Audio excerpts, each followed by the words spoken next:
Christmas बस आने ही वाला है तो रेयांश तो बहुत ज़्यादा एक्साइटेड है। तो बस शर्त ये थी कि पढ़ाई हो जाएगी, उसके बाद हम हमारा आज क्रिसमस ट्री सेटअप करेंगे। तो चलिए, पढ़ाई हो गई है, अब चलते हैं क्रिसमस ट्री सेटअप करने के लिए। Very excited. Christmas tree and decoration के बॉक्सेस ना ऊपर से सुबह से निकलवा चुका है रेयांश कि अब लगा दो, अब लगा दो। तो अब हम सेटअप करेंगे अपना क्रिसमस ट्री। थोड़ा सा टाइम लगता है लेकिन बहुत मज़ा आता है, और जब बच्चों को पसंद होती है ना जो चीज़, वो करने में और अच्छा लगता है। तो बस सबसे पहले तो मैं यहाँ पर ट्री को सेटअप करूँगी, उसके बाद रेयांश डेकोरेट करेगा हमारे क्रिसमस ट्री को। वी आर नॉट क्रिश्चियंस, लेकिन बचपन से ही हम भी क्रिसमस ट्री बनाते थे, और अब मैंने वही चीज़ रेयांश को भी बताई है। तो रेयांश भी हर साल क्रिसमस ट्री डेकोरेट करता है।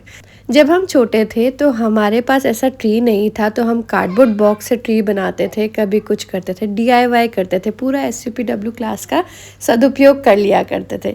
लेकिन जब रेयांश 2 इयर्स का था ना, तब मैं ये क्रिसमस ट्री परचेज़ करके लेकर आई थी मार्केट से। अराउंड 500 में मुझे मिल गया था ये ट्री, और तब से हम हर साल दिसंबर मंथ में ये ट्री निकाल लेते हैं और जनवरी में पैक करके वापस बैक टू पवेलियन। और ये जो डेकोरेशंस आप देख रहे हैं ना, बाय द टाइम ये कलेक्ट होते गए हैं। पहले थोड़े थे, हर साल कुछ ना कुछ ऐड ऑन होता जाता है, और ये कलेक्ट होते जाते हैं, और ना फिर हम एंड में इन्हें समेट के अच्छे से पैक करके रख देते हैं। चलिए, क्रिसमस ट्री हमारा हो गया है, अब बारी है डेकोरेशन की। एंड बताइए तो ज़रा, डेकोरेशन कैसा लग रहा है? बड़ा ही प्यारा लग रहा है मुझे तो क्रिसमस ट्री। रियांश के पास तो जितने भी ऑर्नामेंट्स थे ना, रियांश ने सारे ही ऑर्नामेंट्स से क्रिसमस ट्री को सजा दिया है, और फेरी लाइट्स भी लगा दी है। चलिए भाई, क्रिसमस ट्री रेडी हो गया है, तो कुछ बेकिंग तो बनती ही है। तो रियांश को खाने थे आज कपकेक्स, और वो भी एक ट्विस्ट के साथ में। आज रियांश को खाने थे रेनबो कपकेक्स। कपकेक्स के लिए थोड़ी सी तैयारी मैंने कर ली है, मैदा निकाल लिया है, यहाँ पर दूध भी मैंने गर्म करने के लिए रख दिया है, थोड़ा सा गुनगुना दूध चाहिए ना हमें, और नींबू का रस भी निकाल लिया है। अब एक बाउल में मैं यहाँ पर हाफ कप दूध ले रही हूँ, और जो मैंने गर्म किया था ना, हल्का सा गुनगुना दूध होना चाहिए, बस वही दूध ले रही हूँ। और इसमें मैं 1 टीस्पून जो हमने नींबू का रस निकाला है वो डालूँगी। बस ध्यान रखिएगा, ये जो सीड्स हैं वो हमें नहीं डालने हैं। अब बस हमें ना दूध को कर्डल कर लेना है। इसको ना हम मिक्स कर देंगे और रख देंगे साइड में। जब तक हम बाकी की प्रिपरेशन करते हैं, तब तक ये हमारा दूध जो है वो कर्डल हो जाएगा। अब निकाल लेती हूँ चीनी। इसके लिए हमें चाहिए पिसी हुई चीनी। तो यहाँ पर मैं 3/4 कप चीनी ले रही हूँ, और इसे एक ग्राइंडिंग जार में हमें बिल्कुल महीन पीस लेना है। और चीनी जब पीसे ना, मेरे साथ तो हमेशा होता है, जब उसका ढक्कन खोलो ना, तो एकदम से वो अंदर से चीनी उड़ जाती है। वो पेशेंस नहीं होता ना कि भाई थोड़ा वेट कर लिया जाए। Patience is the key for everything. अगर आपके पास पेशेंस है ना, तो आप लाइफ में कुछ भी अचीव कर सकते हैं, ऐसा मुझे लगता है। मुझ में तो बिल्कुल भी नहीं है। आप में है पेशेंस, आपको क्या लगता है? चलिए, अब मैंने एक बाउल ले लिया है, उसके ऊपर मैंने छन्नी रख ली है। इसमें हम डालेंगे मैदा। तो 1 कप प्लस 1/4 कप, इतना हमें टोटल मैदा चाहिए यहाँ पे। साथ में जो चीनी हमने पीसी थी वो पूरी ही इसमें हम डाल देंगे। अब थोड़ा सा ना यहाँ पर मैं नमक डाल रही हूँ, बस 2 पिंच। इससे ना बहुत ही अच्छा स्वाद आ जाता है। और 1 चम्मच हम इसमें बेकिंग पाउडर डालेंगे। इस तरीके से लेवल करके फिर हम डालेंगे, इससे ना कम ना ज़्यादा, बिल्कुल परफेक्ट क्वांटिटी में आपका बेकिंग पाउडर जाता है। इस रेसिपी में हम सिर्फ बेकिंग पाउडर यूज़ करेंगे, बेकिंग सोडा नहीं यूज़ करेंगे। अब ये जितने भी सारे ड्राई इंग्रेडिएंट्स हैं, इसे हम छान लेंगे। और ये देखिए, छानने के ना काफ़ी सारे बेनिफिट्स होते हैं। ये जो आपका मिक्सचर होता है, ये हल्का हो जाता है, एयरी हो जाता है, और जितने भी लम्स वगैरह होते हैं वो हट जाते हैं। अब ड्राई इंग्रेडिएंट्स के बीच में ना मैंने गड्ढा कर दिया है, और इसको हम रख देते हैं साइड में। देख लेते हैं जो हमने मिल्क कर्डल होने के लिए रखा था वो हुआ कि नहीं। ये देखिए, हल्का हल्का होने लगा। अब ठंड आ गई है ना, तो ज़्यादा टाइम लगता है, इतना टाइम तो था नहीं। अब इसमें हम डालेंगे 1/4 कप बटर। ये मैं अनसॉल्टेड बटर यूज़ कर रही हूँ यहाँ पे। अगर आप सॉल्टेड बटर यूज़ करते हैं तो पहले जो हमने नमक डाला था वो मत डालिएगा। 1/4 कप इसमें हम दही डालेंगे, और 1 टीस्पून यहाँ पर मैं पाइनएप्पल एसेंस यूज़ कर रही हूँ, आप चाहें तो वनीला एसेंस भी यूज़ कर सकते हैं। साथ में 1/4 कप इसमें जाएगा तेल। कोई भी नॉन फ्लेवर्ड ऑयल यूज़ करना है तो फॉर्चून ऑयल, सफोला ऑयल या सनफ्लावर ऑयल, आपको जो यूज़ करना है आप यूज़ कर सकते हैं। और सारी ही चीज़ों को हम मिक्स करेंगे, एक स्मूथ सा मिक्सचर बनाकर तैयार करेंगे। आप देखेंगे काफ़ी ज़्यादा गाढ़ा सा मिक्सचर लग रहा है। इसको रखेंगे हम साइड में, और ये जो हमने ड्राई मिक्सचर लिए थे ना, उसमें हम ये सारा ही वेट मिक्सचर डाल देंगे और बस इसे हम मिक्स करेंगे। बस ध्यान थोड़ा सा ये रखना है कि ज़्यादा ओवर मिक्स करने से हम थोड़ा बचेंगे। जब भी आप कोई सा भी बैटर बनाए ना, उसे ओवर मिक्स करेंगे ना, तो जो आपका कप केक या केक है ना, वो थोड़ा डेंस बनता है, क्योंकि अंदर की एयर ख़त्म होने लगती है ना ऑब्वियसली। चलिए, ये हमारा बैटर बिल्कुल रेडी है। देखिए कंसिस्टेंसी अच्छा गाढ़ा बैटर है, कोई फ्लोई बैटर हमने यहाँ पर नहीं बनाया है। अब यहाँ पर एक हमें चम्मच चाहिए बड़ी सी, और उसे ना मैं तेल से थोड़ा ग्रीस कर ले रही हूँ। रीज़न अभी बताती हूँ।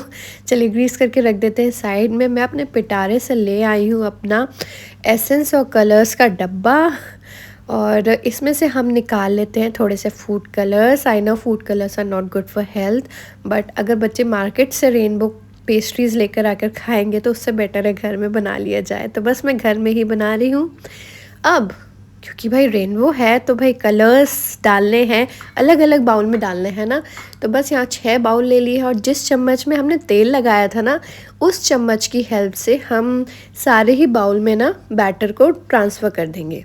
तेल लगाने से क्या होता है, चम्मच में ना बैटर चिपकता नहीं है और ज़्यादा मेसी नहीं होता है। अब बस सारे ही बाउल में 1 या 2 ड्रॉप मैक्सिमम हम यहाँ पर कलर्स डालेंगे, डिफरेंट डिफरेंट कलर्स। सारे ही रेनबो कलर्स मैं यहाँ पर ले रही हूँ, और थोड़ा सा कोशिश करूँगी पेस्टल शेड्स रखने की। चलिए सारे ही कलर्स मैंने मिक्स कर लिए। कितना कलरफुल लग रहा है ना। रियांश तो कलर्स देख के ऑलरेडी एक्साइटेड हो गया है। अब इन्हें हमें ना पाइपिंग बैग में ट्रांसफ़र करना है। तो मेरे पास ना ये वाला आइसिंग बैग है, तो मैं वो यूज़ कर रही हूँ, और उसे ना इस तरीके से मैंने ग्लास में लगा दिया है।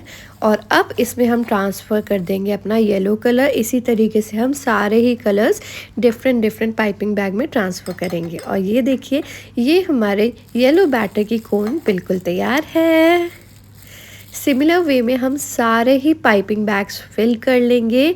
कलर्स लाइफ में कितनी खुशी लेकर आते हैं ना। ये कलर्स देख रहे हैं तो पक्का कहीं ना कहीं खुशी तो मिली ही होगी आपको। चलिए, अब ये कपकेक मोल्ड्स मैंने ले लिए हैं, और ये लाइनर्स भी लगा दिए हैं सारे ही कपकेक मोल्ड्स में। मैंने फ़िलहाल अभी 6 बना रही हूँ, मेरे पास 6 ही कपकेक मोल्ड्स हैं। बाकी हम जब ये बन जाएंगे उसके बाद बनाएंगे। अब सारे ही मोल्ड्स में ना हम कलर्स फिल करेंगे। तो देखिए, सबसे पहले एक एक करके आप सारे ही कलर्स फिल कर दीजिएगा। सबसे पहले जैसे येलो कर दिया मैंने, पिंक कर दिया, एज इन सारे ही कलर्स आपको कर देने हैं। कैसा लग रहा है ये चीज़ ना, बड़ा ही सेटिस्फाइंग था। मैं भी जब कर रही थी ना तो मुझे बड़ा ही मज़ा आ रहा था, मतलब। और रियांश को भी लग रहा था आए हाय कब बनेगा। मैंने बोला वेट वेट वेट, अभी तो बस इसे हम फिल कर रहे हैं, अभी इसे बेक भी होना है, तो करीबन 1 घंटा तो दो, ठंडा होगा तभी तो खाओगे। The real thing is her किसी को हर चीज़ से खुशी मिलती है, बस अंतर ये हो जाता है बच्चे अपनी खुशी बहुत आसानी से दिखा देते हैं, और बड़े अपनी खुशी का इजहार कर नहीं पाते। तो मुझे ऐसा लगता है अपनी खुशी का इजहार करते रहना चाहिए, और जिस चीज़ से आपको खुशी मिले वो चीज़ लाइफ में करते रहना चाहिए, तो आप भी सुकून में रहते हैं। चलिए, कपकेक मोल्ड्स को मैंने फिल कर दिया है। थोड़ा सा इसे हम टैप करेंगे ताकि अंदर ना अजीब सा खाली खाली ना रहे, थोड़ा हमारा जो कपकेक्स हैं वो प्रॉपर बन जाए। अब बारी है इन्हें बेक करने की। तो मैंने माइक्रोवेव को ना प्रीहीट कर लिया था कन्वेक्शन मोड में ही। और ये देखिए, मैंने जो लोअर ट्रे है वो मैंने लगा दी है। इसमें मैं ये सारे ही कपकेक मोल्ड्स रख रही हूँ। मेक श्योर आपका जो माइक्रोवेव के नीचे ग्लास ट्रे होती है वो प्रॉपर मूव करे, घूमे। अब कन्वेक्शन मोड में हम 180 डिग्री सेट करेंगे, और टाइमर देखिए मैंने ना पहले 20 मिनट्स के लिए लगाया है, और इसे मैंने बेक किया। लेकिन पता है क्या हुआ, 20 मिनट्स के बाद जब ये स्टॉप हुआ उसके बाद मैंने इसे चेक किया, और चेक करने के बाद ना अंदर ये अभी कच्चा रह गया था, क्योंकि टूथपिक मैंने डाली ना तो उसमें बैटर लग कर आया था। तो इसे मैंने दोबारा बेक करने के लिए फिर रख दिया था। तो करीबन मैंने 10 मिनट्स के लिए अगेन इसे 180 डिग्री सेंटीग्रेड पे बेक किया था। और फाइनली वाला कलर्स देखिए, और कितने प्यारे तरीके से आपके ये कपकेक्स फूल गए हैं। और ये टूथपिक भी देखिए बिल्कुल क्लीन निकल कर आई है अब अंदर से। तो टोटल मुझे ना यहाँ पर 30 मिनट्स लग गए हैं कपकेक्स को बेक करने के लिए। अब मैं तुरंत ही ना इन्हें कपकेक मोल्ड से डीमोल्ड कर रही हूँ। रीज़न इज़ फिर ना वो अंदर से गीले गीले हो जाते हैं, तो पहले ही निकाल दो तो ज़्यादा बेटर लगता है मुझे। और ये कपकेक्स देखने में कैसे लग रहे हैं ये ज़रूर बताइएगा। मैंने तो बच्चों को खिलाए हैं, बच्चों को बड़ा ही आनंद आया है। कलर्स तो बच्चों को इतना लुभाते हैं कि उनको कुछ भी दे दो तो वो खा लेते हैं। खैर ये तो अनहेल्दी चीज़ है, जंक है, तो उन्हें पसंद आना ही आना है। खैर ये देखिए रियांश से वेट नहीं हुआ तो रियांश तो अपना एंजॉय कर रहे हैं। तो रियांश के कपकेक से ही ना मैं आपको दिखा रही हूँ, ये देखिए अभी तो भाप भी निकल रही है और अंदर बहुत अच्छा स्पंज आया है। फाइनली मैं अब आपको ये प्लेटिंग करके दिखाती हूँ और प्रॉपर तरीके से भी इसे मैं ना आपको कट करके दिखाती हूँ एक बारी कि अंदर से हमारा ये जो कपकेक है कैसा बना है, अच्छा स्पंज आया है कि नहीं आया है, डेंस है कि कैसा है। चलिए फाइनल रिवील टाइम। ये देखिए अंदर से बिल्कुल डेंस नहीं है, बहुत स्पंजी ये कपकेक बनकर निकला है और बच्चों का फेवरेट। आप क्या बनाने वाले हैं क्रिसमस में ज़रूर बताइएगा। और बेकिंग से रिलेटेड कोई और अच्छी रेसिपी चाहिए तो बताइएगा ज़रूर। I will try to share that one with you. I hope आपने एंजॉय किया होगा, और अगर पसंद आया होगा तो प्लीज़ चैनल को सब्सक्राइब ज़रूर कीजिएगा और वीडियो को एक लाइक ज़रूर दीजिएगा।